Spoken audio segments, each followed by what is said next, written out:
eagerly waiting to hear him address them. Mr. Biswas' specialization is in environmental planning and education. He has designed the educational concept of the first nature education center in India at Mahim, Dharavi, called the Maharashtra Nature Park, based on the concept, there is web of life and you are part of it. We will have a question and answer session after Mr. Biswas finishes his address.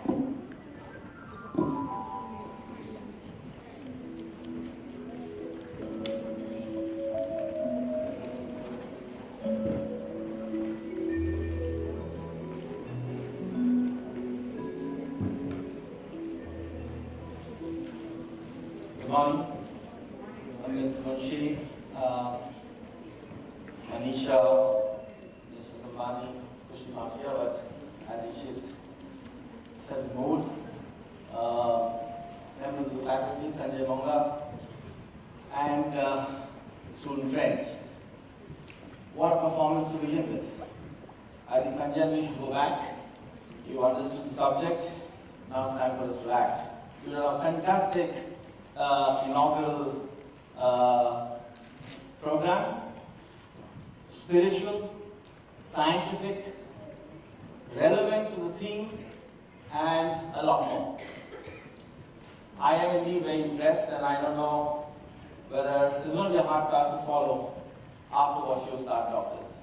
But I'd like to say thank you to all of you for inviting me and having me over here. It's a pleasure to talk to the young children. The general impression given here up to now is that sadly the world is coming to an end, which is not true. Nature has tremendous capacity to regenerate.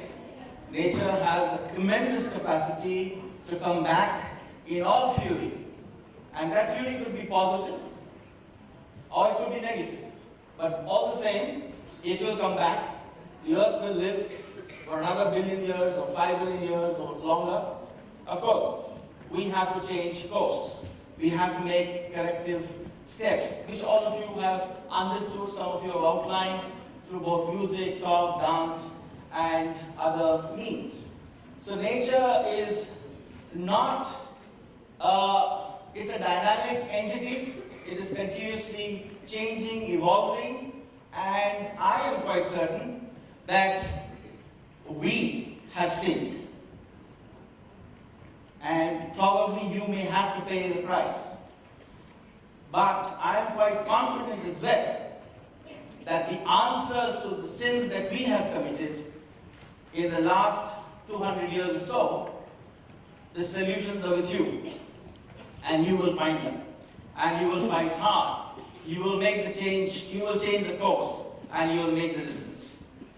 I'm going to do a small presentation on, are we ready with my presentation? Okay.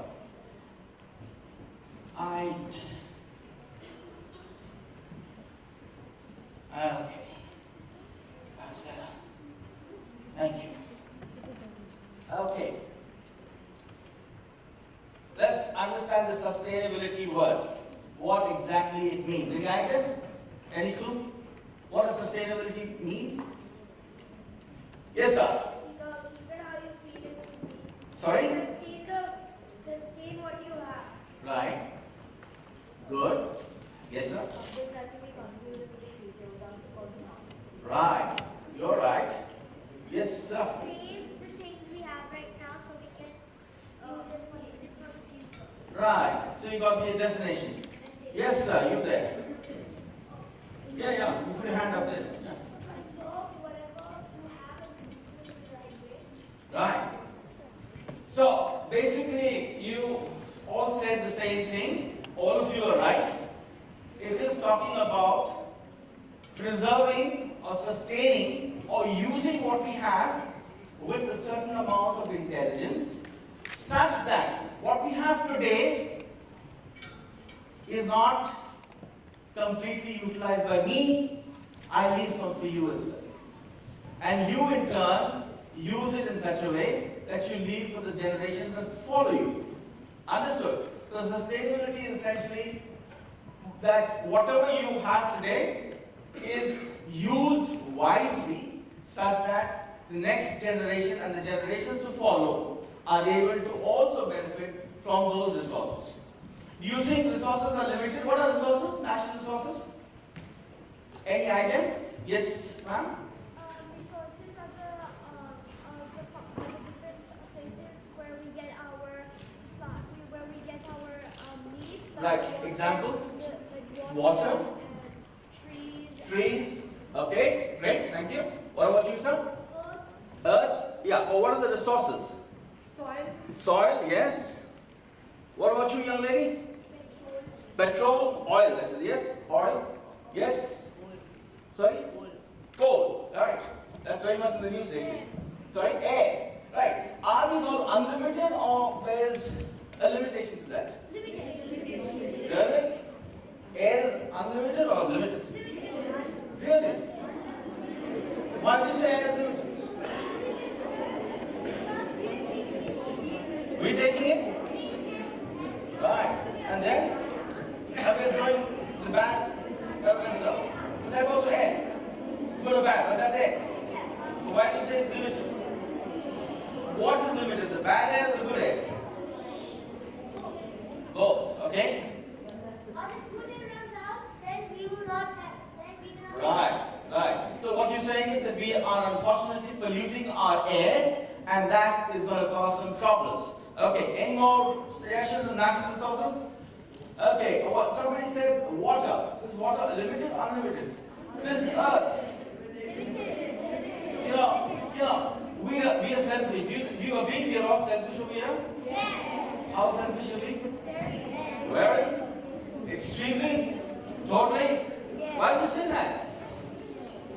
That's a sad thing to say. Yes, sir. Give me a 5. Awesome. Great. So, you think we are a selfish bunch of people? I agree to an extent. We are selfish. And that selfishness is going to cause huge amounts of problems. But there is the Dhirubhai school and the round square and we are discussing the subject. That is going to teach us how to change and make a difference. Right? We're going to make a difference in order to sustain, then to survive, sustain. So we're going to do something to ensure that we, next slide please. Okay, don't remember this. This is just the definition. That it is a development that means the need of the present without compromising the ability of the future. The future need not be compromised. So we need not use everything for ourselves now and forget about the generation that is to follow. That's about sustainability. Next please. Sustainable development depends on how well we balance 3 elements. Social. What is social? We balance 3 elements. Social, economic, and environmental objectives. Now what is social? Okay, yes. Being open to others. Being open to others, that's right. The way we interact with each other. The way we interact with each other, right? There at the back. Communication, yeah, we communicate. Okay, social is basically what we are here today. Today you have students from Bangladesh, and you have students from the US, and students from Oman, and you have students from other schools in India, from Indore and Bangalore. So you are going to interact with them, socially interact with them, get to know them, understand their issues, understand their culture, understand the kind of food they eat, and accept it the way they are. And they will accept you the way you are. So that's one element. The economic part. What is economics? Sorry? Sorry? Money, paisa, paisa. That's right, dollars. Yes. How is economics and environment related? It's related to economics because we cut down trees and we get money. Right. So now that's the issue. You're telling me not to cut down trees. I want to build this beautiful stage and I need this wood. Where do I get it from? Trees. Right? You get it from trees. And are you saying don't cut trees? You're contradicting yourself. Yes. Because trees give us oxygen. They give us oxygen. But you want the stage is where to dance? Don't you? So how do we handle that? We need to cut that much tree that we want, not cut too much trees. We need to go home. They know the answer, boss. We have no place over here. They have the answers. You're right. So we need to basically cut down just so much that we are able to use it for our needs and not for our greed. Which is what Mahatma Gandhi said. We have enough on this earth for everybody's needs. But we do not have enough for everybody's need. I need one house. I need one car. Do I need to have 5? Do I need to have 2? How many of us have 2 cars? Put your hands up. See how we're contradicting ourselves. School में आके हम इतना अच्छा भाषण देते हैं. We talk so much. We talk about this, that, and the other. But the reality is entirely different. So, essentially what we're talking about is being honest to ourselves. Environmental issue can be handled only if we are honest to ourselves. Now there is an emotional element to this. When I talked to you, when you presented all this, I was emotionally taken up by the fact, yes, the environment is in danger. We need to do something about it. But remember, emotions can also be wrong. It's very easy for me to emotionally tell you that this trees have to be, protected. Let's go and hug this tree. Let's plant more trees. Let's go and take our guns and see that nobody kill the tigers in the forest, the elephants. That's all true. That's emotion. Let's understand that environment is also science. And we must understand the scientific elements of it. Environment is also about economics. It's all about money. And we must make those choices which balance out the economics and science and ensure that the sustainability part continues. We should not use too much. That means we should not become too greedy. And we should not use too little either. We should balance it out. Next, please. What are natural resources that you already told me, so I'll move on. Next, please. Ecological footprints. I'll just briefly tell you. You all came to the school. Some of you have come from the US, some from Oman, some from Bangladesh. So I presume you started walking from there. Did you? No? How did you come? You flew down? Okay. So, you flew down. And our young boys and girls from Bombay, Amchi, Mumbai, how did you all come? You walked up from wherever you stayed? No? You took a taxi, by a car? Right. So, each one of us today who have come here have created an impact on the environment.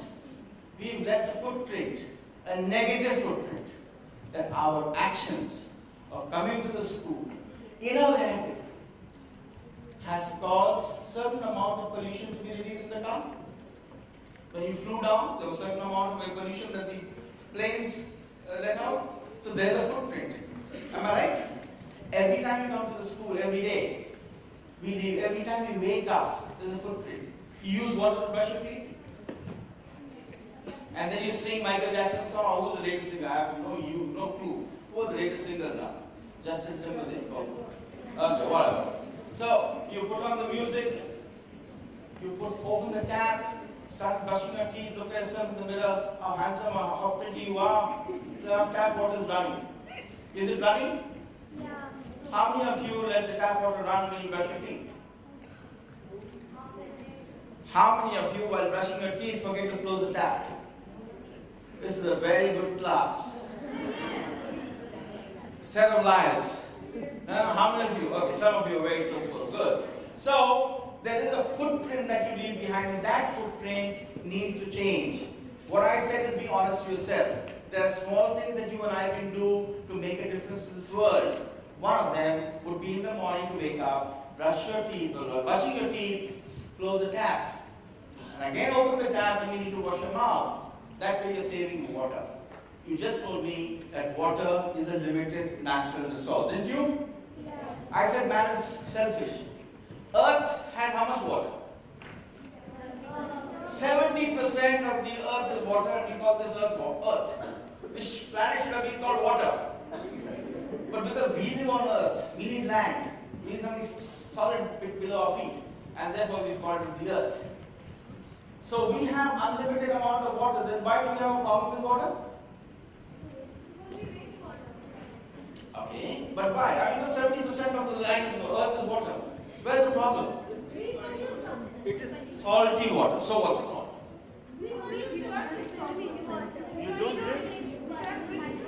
I'm sure there are methods available. Science is working on that. Yes? So 70% of the land is water. 70% of the water is salt water, so we can't drink that. So 3% of water is left, and 2% of that water is on the ice cap. So that means on Earth we have only 1% of fresh water. Ranjan, chalo, pack up your bags. They know so much. They even mathematically proved it to be that only 1% of the world's water is fresh water. You're so smart, young lady. What's your name? Sorry, Tanvi? Tanvi. Tanvi Shah Mehta what? Shah. See? Jaha. Okay. Give Tanvi Jaha. Beautiful. Big clap. Awesome. She is so right. 70%, 80%. We have lots of water, but really speaking, you have only 1% of water, which is fresh water, available for you and me. 1%. How many of us are there on this earth? 1 million? 7.8 million? Billion people. There are too many of us. Now, there's too many people need fresh water. Are there fresh water available to people in many parts of the world today? No? The rich countries are using up most of the water. So in the tribal areas, all the water is drying up and they don't have enough. Okay, so we have a situation over here. So next please. Next please. Okay. Ecological, okay, our present behavior. Yeah, fine. Okay. Next please. Next please. Okay. You are just presented a beautiful dance. And you are told us about the 5 elements of water. The company that I work with, Trailblazers, logo also talks about the 5 elements of the earth. The earth provides enough. Okay, next please. I talked about this.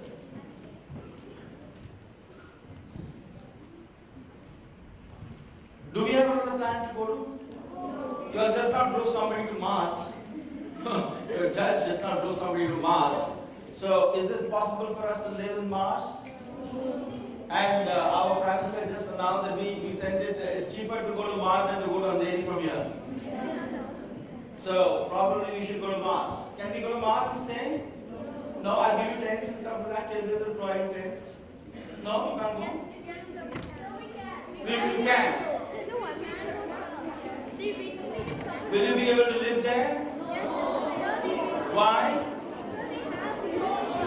Okay, bottom line, I can hear the noise, that means we can't go to Mars. Thank you very much. We're not sending you today, and we're not going to send you very soon, provided you keep this earth proper. Yes, Tasneem?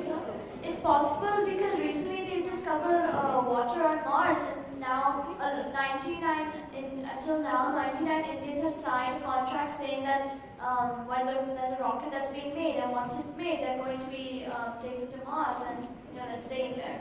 Those 99 Indians are smart guys.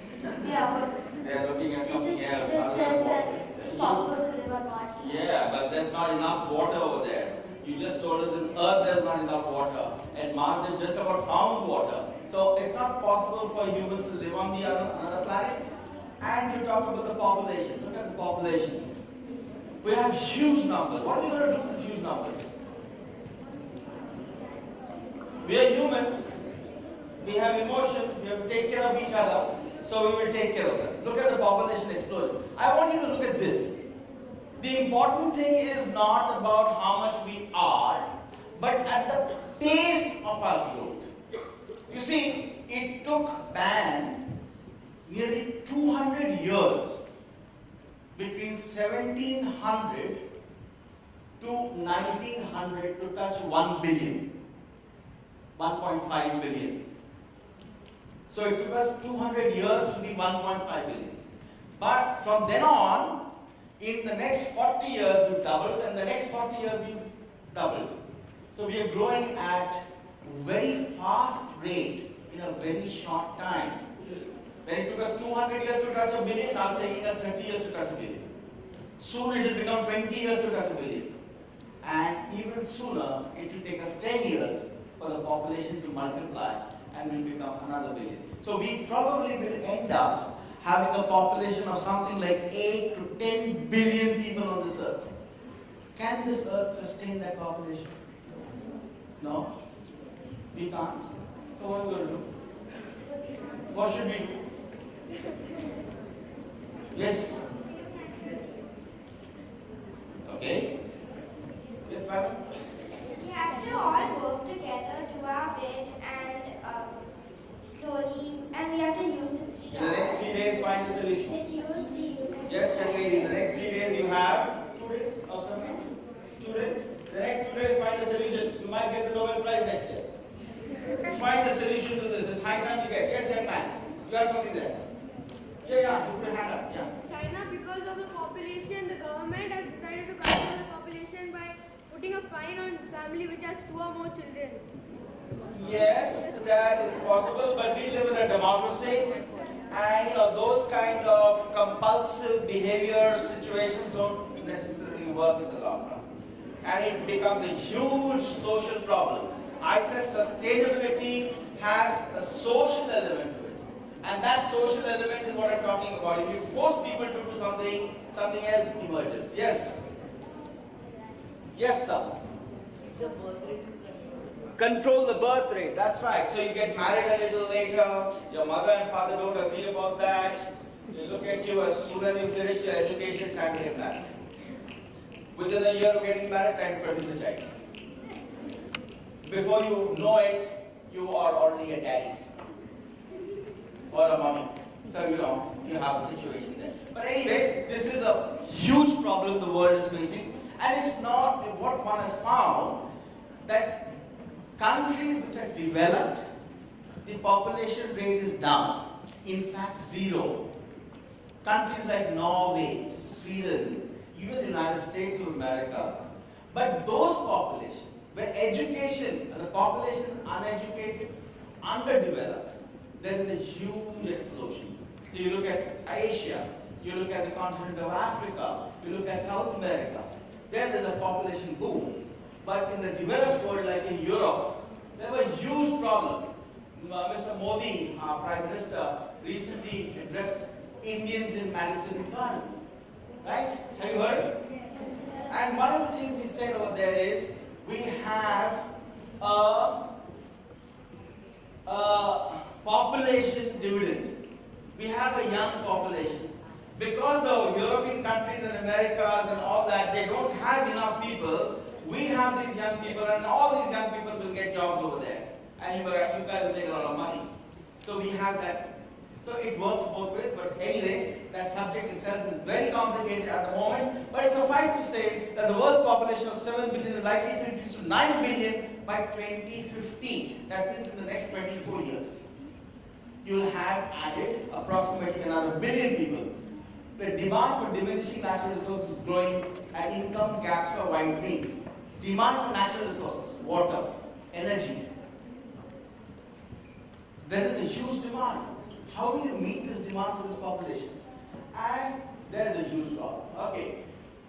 Fresh water, our young lady has already told us we have only 1%. Madam, will go by that theory of yours? Is it scientifically proven? Yeah. Only 1%, madam? You're right. We have less than 1% actually of fresh water available for us. But look at the amount of water we waste our lifestyle. Look at our lifestyle. You see, one of the things that we do in Trailblazers is we do camps. We take children out in camps. And we give them a bottle of water, which I resisted for nearly 35 years, 30 years. I refused to give schools bottle of water. Why? There was an issue with me. I had a problem. My problem was that most of the time we give them water, they drink half the bottle, and then it's out. It's lying in the bus. It's lying outside the window. And then I have a problem. What I do with the bottles? We have gone from here to Jaipur, let's see. Or we have gone from here to Kana. I have 50 kids, 50 bottles every day. We are there for 3 days, 150 plastic bottles. And you have told me that plastic is banned, it's bad. You said water is a problem. Half the bottles contain so much water, empty. I mean, half the bottle is empty, half the bottle is water. Just throw it. It's an attitude. It's a thought. I have no problem giving you water. My problem is how you use that resource that is given to you with respect. Try going without water for a day. And don't forget to play football and rugby. And then don't drink water. Try doing that. And then tell me, is water more important or Coke? It's very important for us to understand that. Next, please.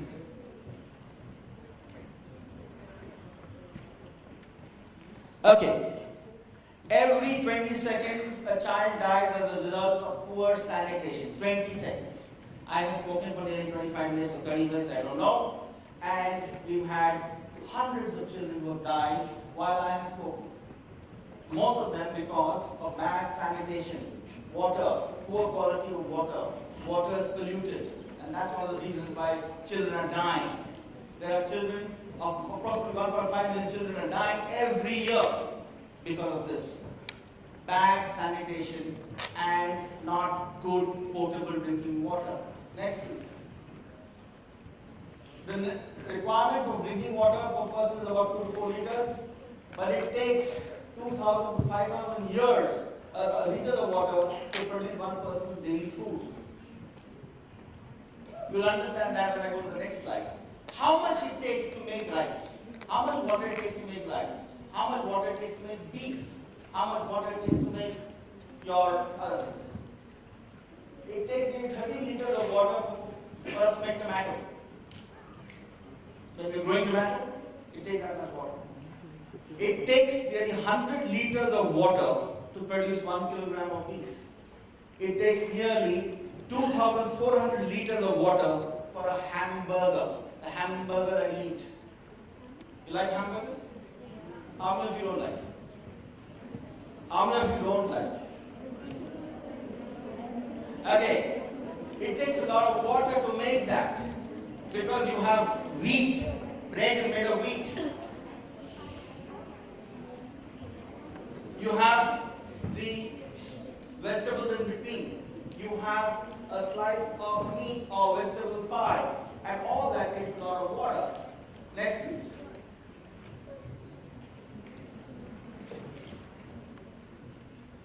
Fossil fuels. Story is the same. We have a huge problem with fossil fuels. Next, please. Okay. With a population of 8.3 billion by 2030, we will need approximately 50% more energy. As it is, people in India don't have enough energy. But we will need 50% more, 40% more water, and 35% more food. Which means that here again, man has to find a solution. Please remember, I am showing you these things. It doesn't mean that we don't have a solution for some of them. We may have a solution for almost all of them, provided we change the way we look at the world. Degradation. Nearly 52% of the land used for agriculture is moderately or severely affected by land degradation. Meaning 1.5 billion people globally are now feeling the effects. Have you heard of the Sahara Desert? Yes. Gobi? Yes. Thar? Yes. I was talking to your sir just now and he was talking about a place not very far away where you cashew, Roha. And he was talking about degraded land over there, Roha. Roha is hardly 120 kilometers from here, sir? 130 kilometers from here, in Maharashtra, you have degraded land. How does the land get degraded? What happens? The land gets degraded. Agricultural land can get degraded. When you use too much of chemicals, fertilizers, too much. It dries out. You have a situation where the land, when it dries out and the wind starts blowing, the topsoil starts flying away and it loses its nutrients. If you have too much of water, that water in the soil will start evaporating and it leaves behind salts. The soil will get degraded. So there are various ways that the soil can get degraded, and that's an issue. Forests, habitat loss. We are losing, okay, all that is fine. Just a simple, have you been to Wankhede Stadium? I know you have been there. Been to Wankhede Stadium? You know how big it is? How big is it? The Wankhede Stadium is approximately 3.5 hectares, okay, of land, or 4 hectares of land. If you look at the parking and all that put together, 4 hectares of land, and we are losing approximately 21 hectares or 21 Wankhede Stadium is 1 hectare, okay, 1 hectare. We are losing around 21 Wankhede Stadiums a minute. Every minute, this earth is losing forest the size of 21 Wankhede Stadiums every minute. That is the rate at which we are going. There was a time when farmers used to go with the axe. Remember? And they would chop the wood. It would take them 1 day, 2 days, 3 days to cut a tree. Today, you have machines. One. It takes seconds, very seconds, and you have forest being cleared. So we are losing a whole lot of forest. Have you heard of this term called global warming? What does it mean? Look at the polar bear and look at this.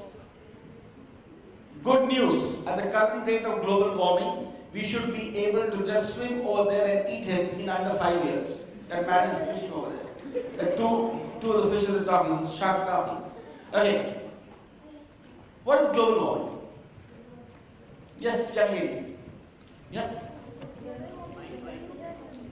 Global warming is? Global warming is when you cut off trees and people don't get much. Yeah, they don't get much what? No. I'm going to go at the back. Yes, young lady. Yeah.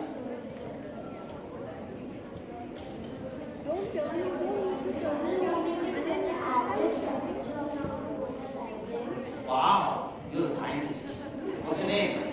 Devashri. Devashri has answered it. What about you, sir? You have something to add? The ice, the Arctic regions are melting.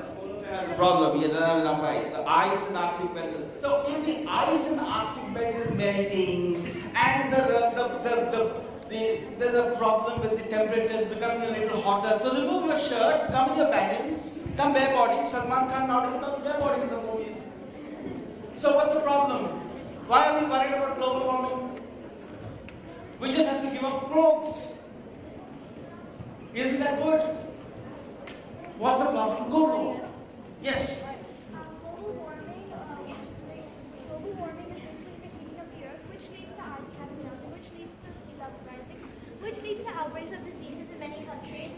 Like it is said that if global warming continues, then there will be outbreaks of Ebola in London. Along with that, you've got freak weather going on, which we're humans may not be allowed to adapt. She knows the answer. She has it all right. The global warming is going to cause the sea levels to rise. So what's the problem? We lose land. We lose land. So what's the problem? Less area for farming. So the simple thing is this. If you know that global warming is happening, my suggestion to all of you is that all of you go and buy some land somewhere in Payne and Panvel, because that's going to be the new seafront. All this area is going to go underwater. Sea levels will rise, all this will go underwater. Is that a good thing? Look at a country like Bangladesh. Some school from Bangladesh over here. Where are you all from? You from Bangladesh? So you have a problem of this global warming? Yeah. Tell us something about it. When it rains a lot, and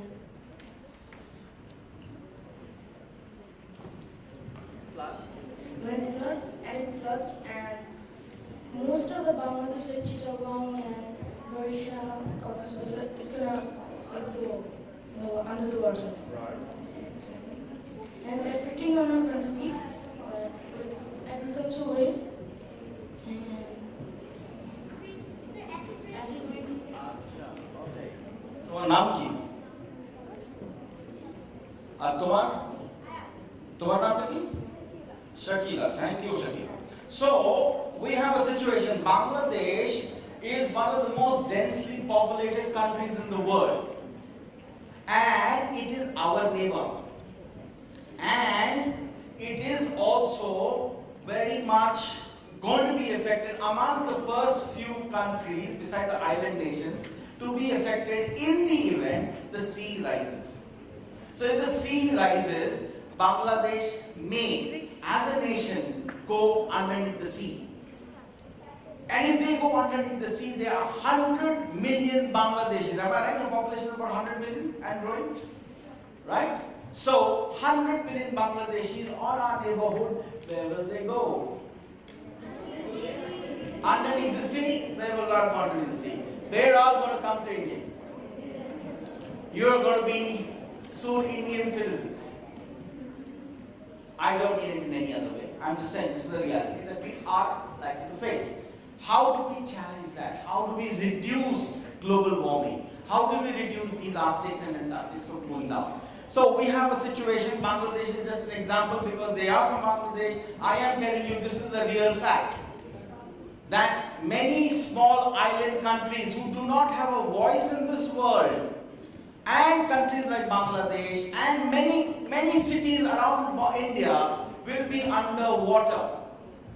And if that be the case, we have a huge problem of how to manage ourselves.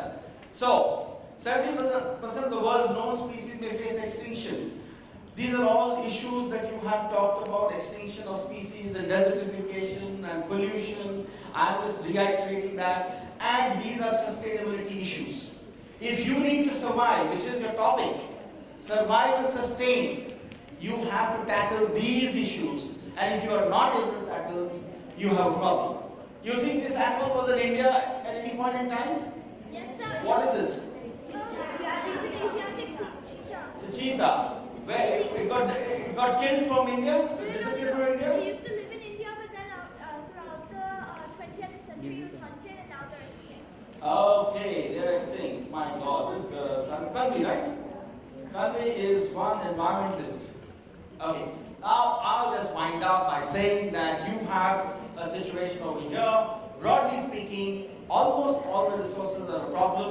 Almost all the wildlife is in threatened state, endangered state.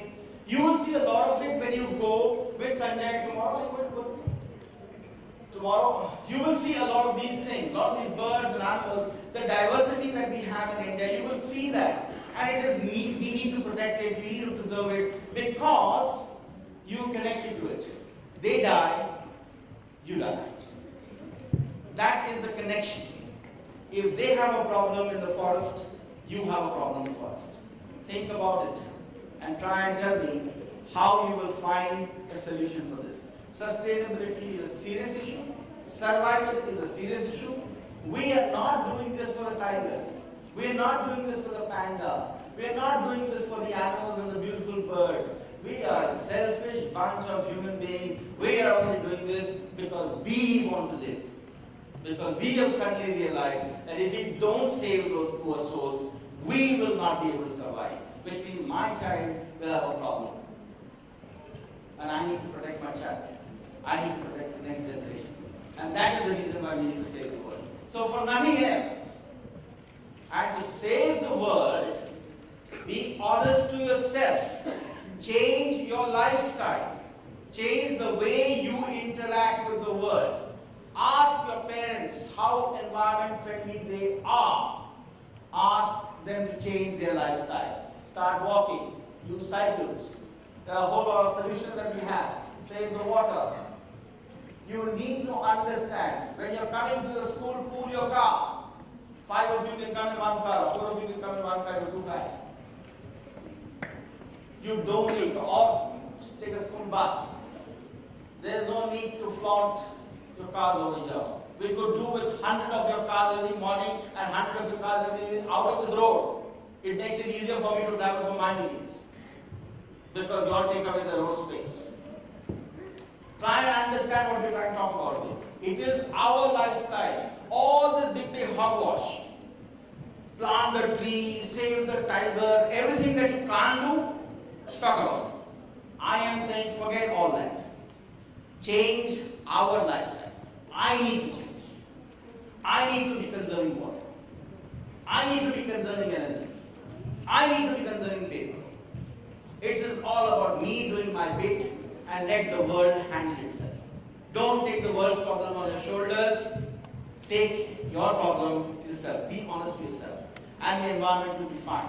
In the meantime, girls like this young lady over here and many of you will find solutions to many of our problems. And Bangladesh will be up above in the, it will not drown. Okay, thank you very much.